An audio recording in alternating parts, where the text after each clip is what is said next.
Class 11th KD classes में भाई भरपूर lesson 2 for getting second part में कक्षा 11th के सारे बच्चों का स्वागत है।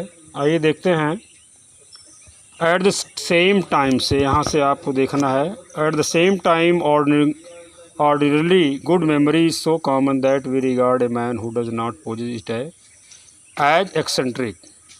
मतलब ठीक उसी तरह से जिन व्यक्तियों में अच्छी मेमोरी नहीं होती है उनको हम क्या मान लेते हैं, एक्सेंट्रिक यानी सनकी मान लेते हैं कि अमुक व्यक्ति सनकी है। ठीक ना।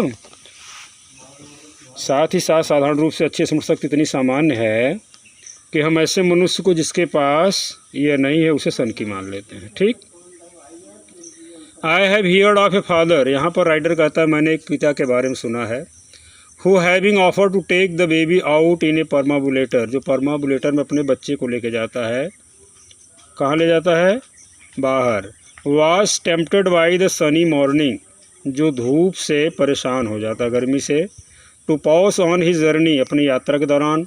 And slip in to public house, public house का यहाँ सेंस है मदिरालय में, मदिरा के सेवन के लिए। जो अपने यात्रा से गर्मी से परेशान होकर के एक मदिरालय में चला जाता for a glass of beer, एक बियर ग्लास पीने के उद्देश्य से। Leaving the perambulator outside, perambulator को बाहर छोड़ करके। परमाबुलेटर का तात्पर्य है बच्चों को ले जाने वाली जो छोटी, आप देखते हैं घर पर गांव में भी दिखाई पड़ता है, एक व्हील चेयर टाइप में होती है। He disappeared through the door of the saloon bar, saloon bar से वो डिसअपियर्ड मतलब गायब हो जाता, निकल जाता है, यानी पिया और निकल गया। उसके दिमाग में यह बात ख़त्म हो गई कि वो बेबी के साथ आया था। ए लिटिल लेटर, थोड़े समय के पश्चात। बड़े यहाँ जो दिया है बार हाउस, बड़े कमरे से दिया, सैलून बार से दिया, बड़े कमरे से निकल गया। A little later his wife had to do some shopping, कुछ समय बाद उसके औरत को शॉपिंग करनी थी, दुकानदारी करनी थी। विच टुक हर पास द पब्लिक हाउस, जो पब्लिक हाउस से गुजरी अर्थात बियर बार वाली दुकान से गुजरी। वेयर टू हर हॉरर, उसके लिए एक बड़ी हॉरर की बात थी। हॉरर की बात थी कहने का क्या तात्पर्य है? भयभीत होने की बात थी। सी डिस्कवर्ड हर स्लीपिंग बेबी, उसने अपने सोते हुए बच्चे को पाया कहाँ? परमाबुलेटर में। Indignant at her husband behaviour, अपने हस्बैंड के बिहेवियर से इंडिजनेंट मतलब क्रोधित होते हुए। She decided to teach him a lesson, उसने उसे एक सबक सिखाने का मन बनाया कि चलो इसको एक लेसन सिखाते हैं, मतलब सबक सिखाते हैं। सी व्हील्ड अवे द परमाबुलेटर, वह चला करके परमाबुलेटर को ले गई। पिक्चरिंग टू हर सेल्फ, अपने आप में यह भावना बनाते हुए, पिक्चर तैयार करते हुए कि his terror when he would come out and find the baby gone, जब उसका पति बाहर आएगा और अपने बच्चे को खोया हुआ पाएगा, मतलब वहाँ से गया हुआ पाएगा। सी अराइव्ड होम, वह घर आएगा। एंटीसिपेटिंग विथ एंग्री, पूरे क्रोध के साथ। रिलीज द वाइट फेस, सफ़ेद चेहरा बना करके। एंड क्वेयरिंग लिप्स, और अपने होठों को काटते हुए। That would soon appear with the news, इस न्यूज के साथ that the baby had been stolen, कि बच्चा चुरा लिया गया है। यानी उसने एक पिक्चर तैयार की कि इस तरह से मैं अगर परमाबुलेटर में बच्चे को जो सोया हुआ है लेकर घर चली आऊँगी तो मेरे हस्बैंड की हालत क्या होगी? कांपते हुए होठों से क्रोधित सफ़ेद चेहरा ले करके आएंगे और ये न्यूज़ देंगे कि बच्चा चुरा लिया गया है। व्हाट वाज हर वैक्सेशन, उसके वैक्सेशन का क्या हुआ, अर्थात उसके इस प्रॉब्लम जो क्रिएट होनी थी क्या हुआ? However when just before lunch her husband came, lunch से पहले उसका हस्बैंड आया। इन स्माइलिंग चीयरफुल्ली एंड आस्किंग, मुस्कराते हुए प्रसन्न मुद्रा में या पूछते हुए, वेल माय डियर, ठीक है प्रिय, व्हाट्स फॉर लंच टुडे, आज लंच में है क्या? Having forgotten all about the baby, वह बच्चे के बारे में पूरा भूल चुका था। एंड द फैक्ट, और सच्चाई, that he had taken it out, उस सच्चाई को उसे वह बाहर ले गया था, इसको भूल चुका था। विथ हिम मतलब उस बच्चे के साथ। How many man below the rank of philosopher, यहाँ एक फिलासफर कहानी दे रही है। दार्शनिक के नीचे स्तर के कितने लोगों में इस प्रकार की विस्मृति होगी? दार्शनिक तो भूलता है भाई, दार्शनिक को भूलता है। How many man below the rank of philosopher would be capable of such absent mindness as this, जिस प्रकार से यह एब्सेंट माइंडेडनेस था, भुलक्कड़पन इसमें था। एक फिलासफर के नीचे ऐसे कितने लोग होंगे? Most of us I fear are born with prosaically efficient memories, if it were not so the institution of family could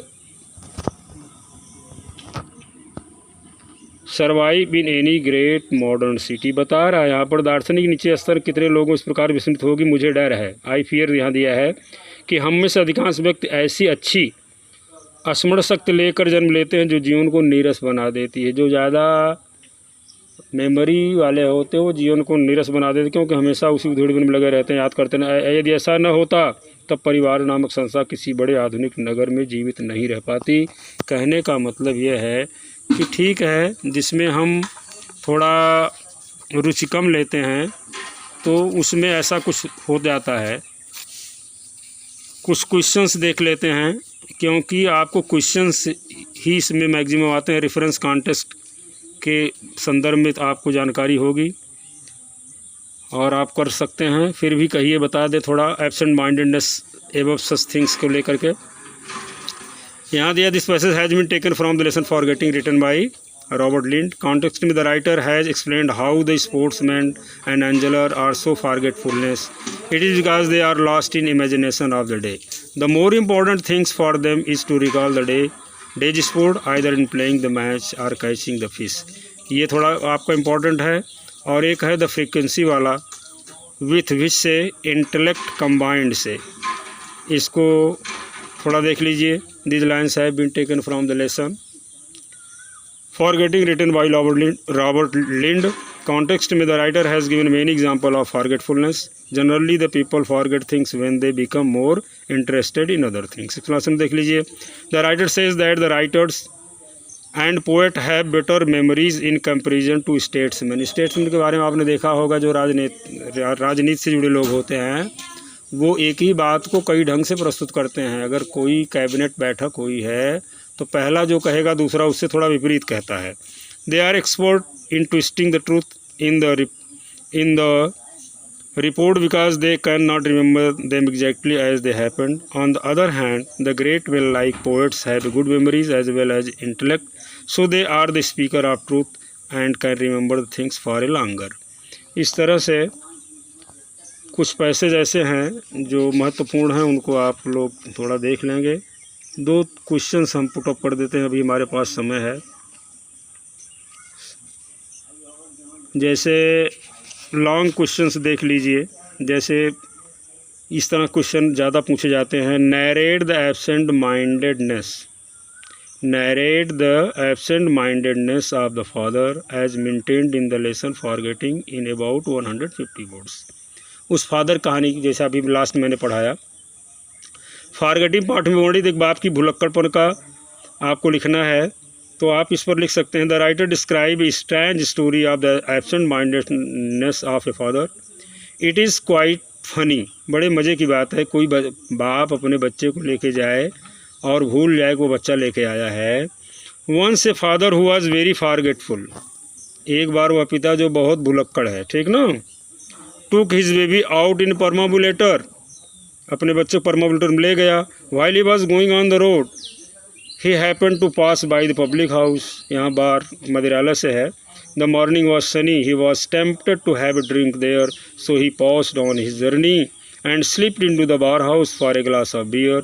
he failed the परमाबुलेटर he left the perambulator outside the saloon bar. A little later his wife had to do some shopping, which took her past the public house, where to her horror she discovered her sleeping baby. She grew angry at the carelessness of her husband. She decided to teach him a lesson. She took the baby home with the perambulator. She thought that her husband would be frightened when he would come out of the bar and find the baby gone, but due to his absent-mindedness, the husband forgot all about the baby and returned home with a smiling face. The wife was shocked to see that her husband had forgotten about the baby. इस तरह से एक घटना जो बच्चे को लेकर के इस लेसन में ये पूछी जाती है कभी कभार। एक और है डिफेंस योग्यता वाला, जैसे भूलने को लेखक अयोग्यता की अपेक्षा योग्यता माना है। अगर मतलब कोई भूल रहा है तो वो योग्य व्यक्ति है, ऐसा किया है। इस तरह से क्वेश्चन पुट हो सकता है, व्हाट डज रॉबर्ट लिंड से इन डिफेंस ऑफ फॉरगेटफुलनेस। भूलने के पक्ष में रॉबर्ट लिंड क्या कहता है।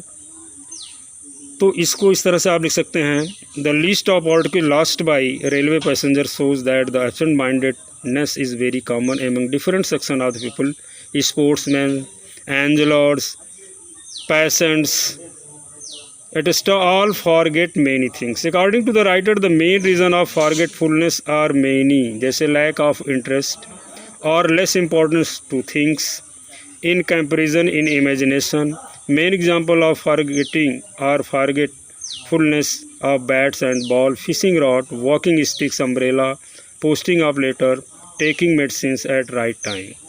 अब यहाँ थोड़ा कहते क्या Robert Lynd says that forgetfulness is not only a vice, ये बुराई नहीं है, but it is also virtue, एक गुण भी है। क्यों? Let us see what we say in defence of forgetfulness. देख लीजिए, he says that a poet may forget to post a letter because it is an ordinary things for him his mind is full of more glorious thing. In the same way the sportsman forget their bats and balls when they are lost in more glorious imagination of the sport of the day. Now the bats and balls are of less importance for them.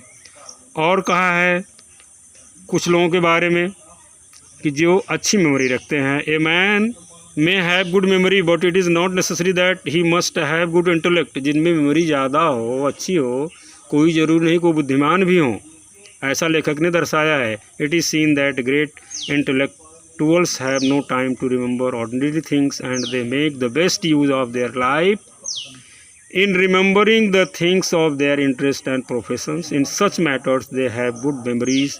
दस the writer says that in such cases forgetting is virtue. यहाँ बचाव के पक्ष में ऐसा लेखक ने बताने का प्रयास किया है। ठीक, कुछ शॉर्ट आंसर भी आते हैं, जैसे ये बन सकता है आपके, what does the list of last articles show. What do the modern people not forget and why? इस तरह से क्वेश्चन बन सकते हैं। What special thing do you note about the people in London regarding their dresses के बारे में पूछ सकता है। ये छोटे क्वेश्चन बन सकते हैं। इस तरह से आपका ये लेसन फिनिश होता है। थोड़ा तेज़ पढ़ाया गया है क्योंकि आपके आने के साथ हमको लगता है बिना पढ़ाए ये चल नहीं पाएगा। आपके जो सब्जेक्ट टीचर हैं शर्मा जी निश्चित रूप से पढ़ाएंगे। Thank you so much. इस तरह से आपका लेसन 2 प्रोज सेक्शन समाप्त होता है। फॉरगेटिंग रॉबर्ट लिंड के द्वारा लिखा गया, जिन्होंने ये समझाने का प्रयास किया है भूलना अयोग्यता से कहीं योग्यता दर्शाती है। Thank you so much.